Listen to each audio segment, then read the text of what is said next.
Alright guys, this is my first attempt at this self-filming stuff, but I was pretty blessed the other day.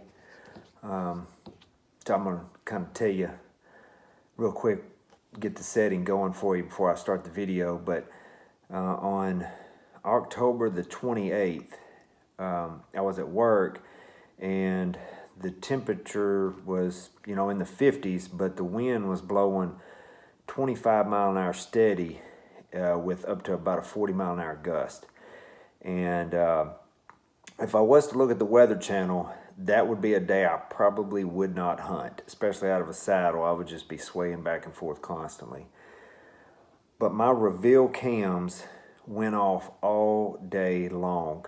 I had 6 new bucks show up, moving in daytime, and I knew that it was something fixing to kick off, because that's just not common, especially under those conditions. So I had already scheduled to take off on that Friday, but it was still calling for about 25 mile an hour winds. But with that kind of movement, I was still going to go. So on Friday, on the 29th of October, I went ahead and went hunting to the spot where I'd killed a decent 8-point a couple of weeks prior to that, but I still had some good bucks showing up in the area, and I thought, if it's working, go for it. I set up, and the wind was just blowing straight into one of my core areas, a thicket that I knew this 8-point had come from, and a lot of other deer. And I sat there till about 1 o'clock, and I was like, this situation's not going to get better. I seen a little spike that morning, and that's it.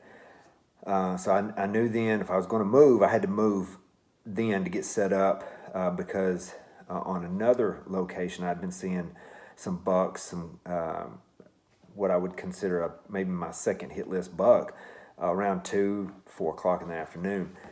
And it was just over where some white oaks were. I knew there'd be a lot of does. So anyway, packed up, went over. Wind was just pumping. It was steady at 20. Easily wasn't changing. You can hear it in the video. That's one reason why I didn't do any commentary in the stand, is because I didn't figure you could really hear me. It's just a bunch of wind noise. I had a lot of does come in. They were kind of spooky, and you'll see it in the video. And then I had one big doe come off top of a ridge, and there was a tree right in front of me, and I could not get a shot if I wanted to at her. Not that I was trying to shoot her, but I knew if a buck come in behind her that I was going to be in trouble pretty quick. So sure enough, here he come off top of that hill, and I knew I had to drop down in that saddle and try to find me a hole. And you'll see, it looks like I'm playing some yoga moves or something in the tree, but it's real.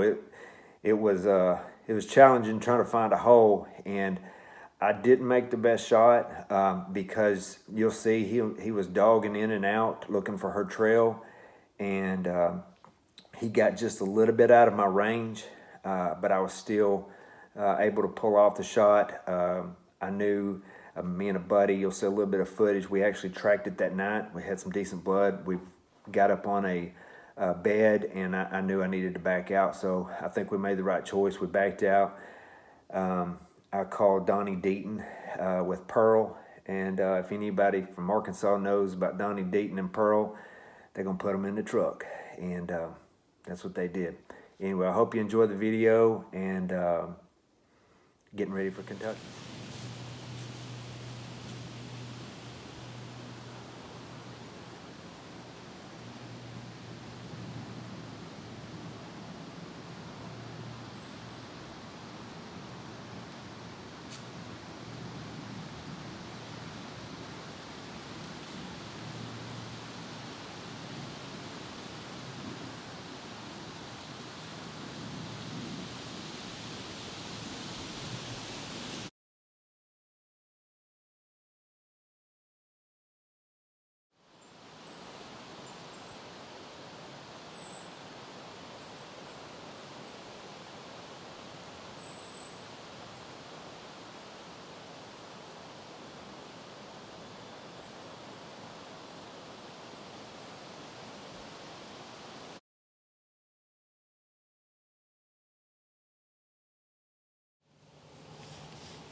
feet like he's loping and Yeah. running.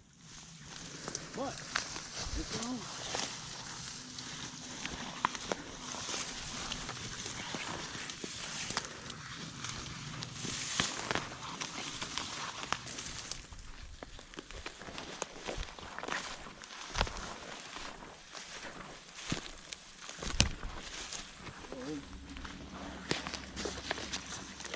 Okay. Right there.